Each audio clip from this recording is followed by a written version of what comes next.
ఆనందరావు భక్తి తెలుగును ఇప్పుడే సబ్స్క్రైబ్ చేయండి. ఈ వీడియో చివరి వరకు చూస్తే లక్ష్మీదేవి వ్రతానికి సంబంధించిన శాస్త్రోక్త రహస్యాలను తెలుసుకుంటారు. చాలామందికి తెలియని విశేషాలు కూడా ఇందులో ఉన్నాయి. కాబట్టి చివరి వరకు తప్పకుండా చూడండి.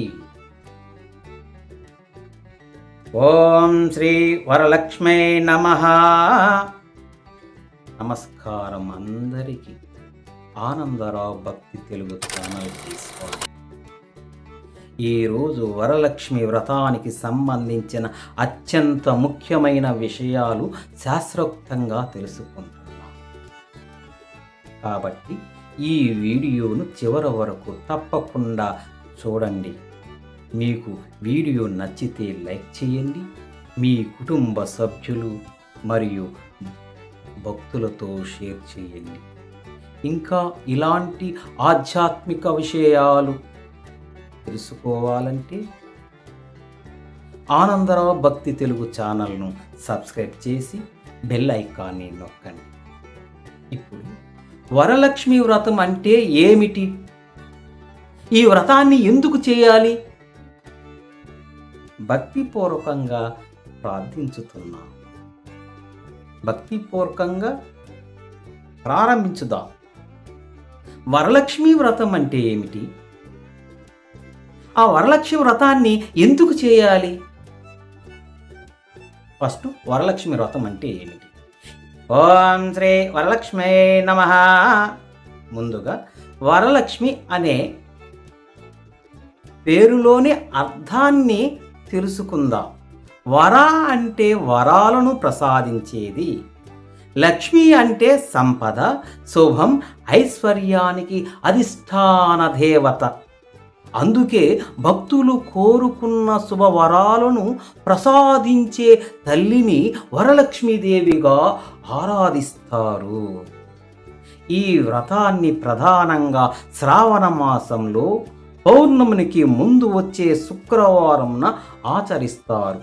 ఈరోజు లక్ష్మీదేవి అనుగ్రహం ప్రత్యేకంగా లభిస్తుంది.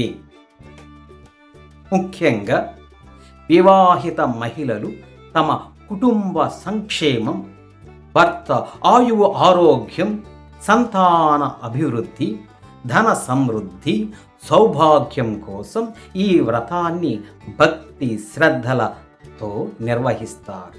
అయితే భక్తితో ఆచరించాలనే సంకల్పం ఉన్న ఎవరైనా లక్ష్మీదేవిని ప్రార్థించవచ్చు. ఈ వ్రతంలో కలశాన్ని వరలక్ష్మి స్వరూపంగా భావించి షోడశ ఉపచారచ పూజ నిర్వహించి తోరాన్ని ధరించి నైవేద్యాన్ని సమర్పించి కథను శ్రద్ధగా వినడం లేదా చదవడం ఆనవాయితీ. శాస్త్రాలలో అష్టలక్ష్మి రూపాలు, అది ఆదిలక్ష్మి, ధనలక్ష్మి, ధాన్యాల లక్ష్మి, గజలక్ష్మి, సంతానలక్ష్మి, ధైర్యలక్ష్మి, విజయలక్ష్మి, విద్యాలక్ష్మి అనుగ్రహం కోరుతూ ఈ వ్రతం ఆచరిస్తారు. ఈ వ్రతం యొక్క అసలు ఉద్దేశం కేవలం ధన సంపదను కోరుకోవడమే మాత్రమే కాదు. ధర్మబద్ధమైన జీవనం, కుటుంబ ఐక్యత, కృతజ్ఞత, దైవభక్తి, సద్గుణాలు పెంపొందించుకోవడంలో కూడా దీనిలోని ఒక ముఖ్యమైన ఆధ్యాత్మిక సందేశం. ఈ మహిమానిత్వమైన వరలక్ష్మి వ్రతం ఎలా ప్రారంభమైనది? పరమేశ్వరుడు పార్వతీదేవికి ఈ వ్రత గురించి ఏమి వివరించాడు? ఈ పవిత్రమైన కథను ఇప్పుడు తెలుసుకుందాం. వరలక్ష్మి వ్రతం ఎందుకు చేయాలి? ఓం శ్రీ వరలక్ష్మీ నమః. ఇప్పుడు ఒక ముఖ్యమైన ప్రశ్న సమాధానాన్ని తెలుసుకుందాం. వరలక్ష్మి వ్రతాన్ని ఎందుకు ఆచరించాలి? సనాతన ధర్మంలో వ్రతానికి ఒక ఆధ్యాత్మిక ఉద్దేశం ఉంటుంది. అలాగే వరలక్ష్మి వ్రతం కూడా కేవలం ఐశ్వర్యం కోసం చేసే వ్రతం మాత్రమే కాదు. ఇది భక్తి, క్రమశిక్షణ, కుటుంబ శ్రేయస్సు, దైవానుగ్రహం కోసం ఆచరించే పవిత్రమైన వ్రతం. పురాణ కథనం ప్రకారం ఈ వ్రతానికి భక్తి శ్రద్ధతో ఆచరించిన వారందరికీ లక్ష్మీదేవి కటాక్షం లభించి వారి జీవితంలో శుభ ఫలితాలు కలుగుతాయి.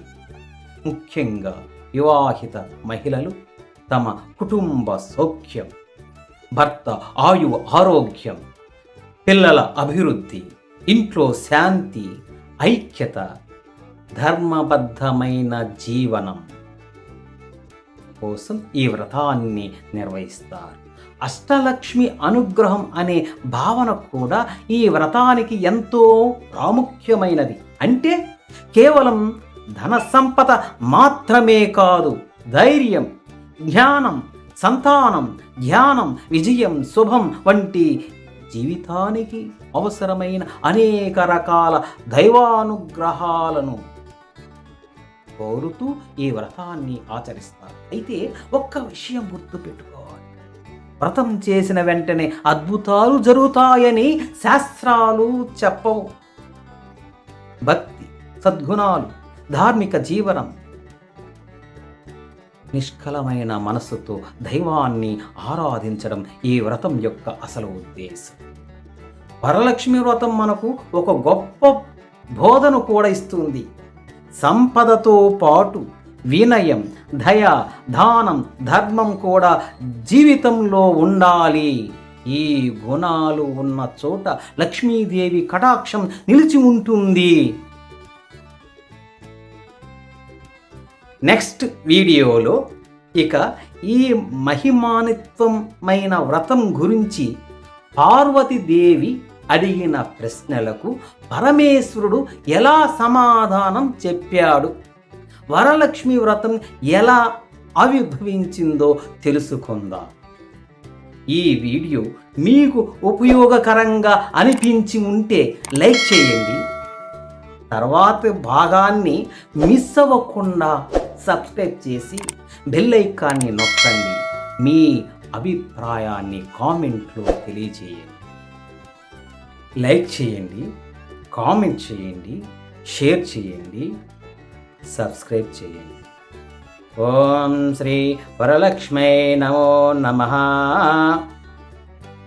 నెక్స్ట్ వీడియోలో తరువాత భాగం కలుసుకుందాం. శ్రీ వరలక్ష్మీ నమో నమః.